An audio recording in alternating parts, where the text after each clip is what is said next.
Welcome back to another episode of the Bear Trap, a Bears podcast by a Bears fan. I'm your host, Terry, and today doing a player spotlight on James Daniels, our center for the upcoming season. Before we get started, real quick, once again, start a Patreon page. If you go to the description section, you can find the link. Go check it out. And if you decide to support, thank you, trying to keep the show going. Also, on top of that, we're all Bears fans. I don't know why I have to keep saying this, but I do. We're all Bears fans. We want the Bears to win. Like, we fan in different ways, but man, we're all here for the Bears' success. But anyway, James Daniels, of course, out of Iowa, our rookie guard last year, second round pick before we traded up and got Anthony Miller. But James Daniels, very, very highly respected prospect coming out.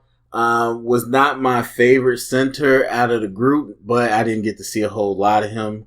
He didn't have a lot of tape. But I definitely thought he was talented. The interior group from last year's draft was just outrageous in general. And so definitely was not mad when we got him. Then found out that they weren't repping him at center because Cody Whitehair had kind of been established there. So I understood, and I thought he was definitely good enough to play any position on the interior. However, it became painfully clear early on that he should have been moved to center because Cody Whitehair just was not fitting that position anymore the way he was or the way that people expected him to elevate. And I was saying it all before. So like now there's all these articles. It's like, oh, they're trying James at center. They're going to experiment with him at center. Do you realize he played center in college? Like he was ranked as some people had him as the number one center over Billy Price and guys like that went in the first round. And it's like, the dude can play center. I have no doubt about that. And so during the season, I just really wanted him to play. He didn't start early on, but he eventually got the start and continued to go. And so, yeah, if you followed me last year, you knew I was pushing for him the whole season. But he finally got in, and I think we did pretty well. So as far as stats, linemen don't have stats. So looking at our overall, we were 11th in rushing yards per game, and then we were 21st in passing yards per game, 9th in points per game, but that's kind of different. So kind of looking at the rushing and passing, and again, that's not like looking at the stats when he showed up, when he didn't, but that's just kind of what we did. And so if you're talking about our offense in general, I think he was a positive. And looking at, again, like I try to say, what have you done for me lately? He's only had his rookie season. I think he showed up well. One of the things he got a lot of notice for, and it won't be in these videos, but he got a lot of notice for the game against Aaron Donald, where everybody was talking about, okay, can James Daniels, a rookie, handle Aaron Donald, who no one can handle? Now, of course, it was a team effort to handle him, but we beat the Rams overall. That's an upset. And then the way we played them, a lot of people were shocked, how we played them.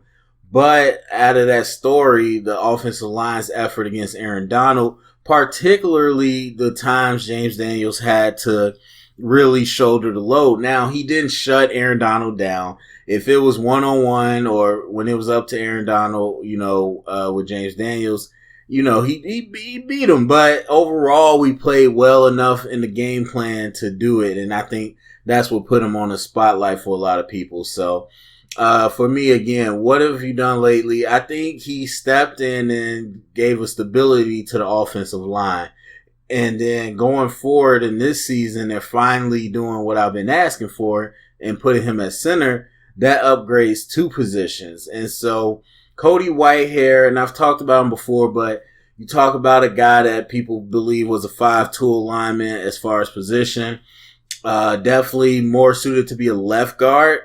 And then he ended up, that's where he was starting, if people remember, before the preseason. Then because of injuries, he had to move to center, and he did a really good job. I think he went to the Pro Bowl that year. And so everybody was kind of geeked on him on that, which I was fine with. But then the year after that, and then the year after that, you just kind of, at least for me, I'm like, him having to snap, make the calls and block is not really working for him, especially with Nagy's offense as we continue to expand. And so I'm just like, the whole season, I'm like, let this dude be at guard where he doesn't have to think as much, and let James Daniels be at center because he's going to add a lot. And so you look at some teams around the league with more exotic offenses, and you understand, like, look, if your center can pull or get out in space and screens, that's just going to make you more flexible. And so, not that Cody can't do that, but I think James has one of the quickest steps out there, and it's just going to add a lot. So, definitely a big plus. Now, going into next season, thinking about what I've seen from him, I like mostly everything I've seen. I think what's going ahead is just the physical part, because the technique part is pretty good. He's definitely got a lot of good technique, and then he's also got good physical attributes. So you're talking about his ability to step in zone and, move in front of the lineman and get their outside shoulder. But then you're talking about replacing your hands and getting them back within the frame and controlling the lineman that way. All that I like. I think the two things I saw, number one, there's times he could stop his feet, but that was more early on. But still, that's a problem with all linemen in the NFL. He stops his feet sometimes, and you know that through the scouting process and then even from the game film, he's fast enough to get in front of linemen. So he shouldn't be beat by many people if he's moving his feet. But there's times he's getting into contact and he'll kind of stop his feet, and then they'll gain the edge. Then that's when holding comes into place, or, that's when you get beat, all those good things, or bad things, I should say. But he does have the quick feet to do it. He's just got to consciously connect his feet and hands and continue to move. And I think he did a better job as the season went on. And then it's just the physicality. I think he's strong enough to rumble with most of the league. Definitely have a battle. But I think the space is there for him to get to that elite level of, strength and physicality, because as much as he's a big boy, as much as he's, a grown man per se, he's still young, and I think he's still developing. Like, again, it doesn't go by age, not just in football and life. Most people should understand, just because you hit a certain age don't mean your body is at the same place other people's bodies is. I look at him and I think his frame is still growing. I think he has the ability to add some muscle mass. He reminds me a lot of Quentin Williams, the D tackle out of Alabama that went number 3 to the Jets.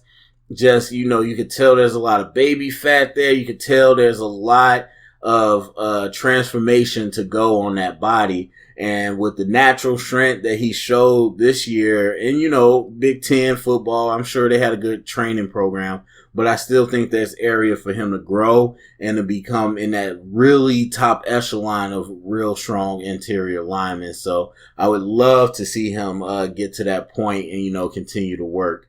But to that point, going forward, it's kind of hard to really wrap it all up, because he's playing a different position than we saw him play at the end of the day. And so is Cody Whitehair. So when I label him talking about, core player, young piece to build around, starter or backup, it's difficult because it kind of depends on Cody Whitehair. To be honest with you, because he should be more in his prime than Daniels is. And not often do you say you build around a center, even though he has versatility to go between the positions. But I just think if he puts up a better season this year and continues to look like he's getting better at center, and he had a really good, strong rookie year at guard, then you can make the case for him to be the piece to build around, because he's on the cusp of being our best offensive lineman. But I just have a strong suspicion Cody Whitehair is going to look a lot better at guard. So it's hard to grade it right now, so I have to wait and see. Up until this point, though, I say he's a starter. He's a bona fide starter. When you draft a guy and you're like, oh yeah, he's a 10-year starter on the line. I think that's where he is right now. And then we'll see kind of how it all shakes out this year. So anyway, go to the comment section. Let me know what you think about James Daniels, his rookie year. What do you think about him going to center? Do you have any issues? Are you excited? Share it around, get the conversation started. Thumbs up, subscribe, check out the Patreon, and remember, stay up and bear down.